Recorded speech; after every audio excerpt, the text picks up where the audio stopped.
কাঁচা আমের ঝুড়ো আচার। প্রথমে আমি 1 কিলো আম নিয়েছি, ভালো করে ধুয়ে জল ঝরিয়ে এটাকে আমি খোসা ছাড়িয়ে এবার আমি এটাকে খুব সুন্দর করে ঝিরি করে বটি দিয়ে কেটে নিলাম। 500 চিনিকে আমি পাউডার করে রেখেছিলাম।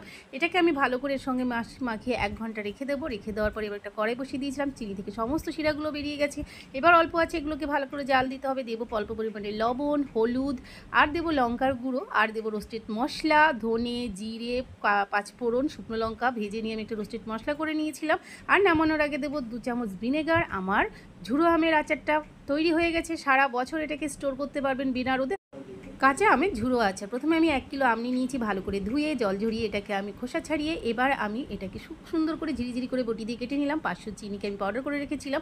এটাকে আমি ভালো করে এর সঙ্গে মাখিয়ে 1 ঘন্টা রেখে দেবো। রেখে দেওয়ার পরে এবার একটা কড়াই বসিয়ে দিয়েছিলাম। চিনি থেকে সমস্ত শিরাগুলো বেরিয়ে গেছে। এবার অল্প আছে এগুলোকে ভালো করে জাল দিতে হবে। দেবো অল্প পরিমাণে লবণ, হলুদ, আর দেবো লঙ্কার গুঁড়ো, আর দেবো রোস্টেড মশলা, ধনে, জিরে, পাঁচফোড়ন, শুকনো লঙ্কা ভেজে নিয়ে আমি একটা রোস্টেড মশলা করে নিয়েছিলাম। আর নামানোর আগে দেবো 2 চামচ ভিনেগার। আমার ঝুড়ো আমের আচারটা তৈরি হয়ে গেছে। সারা বছর এটাকে স্টোর করতে পারবেন বিনা রোদে।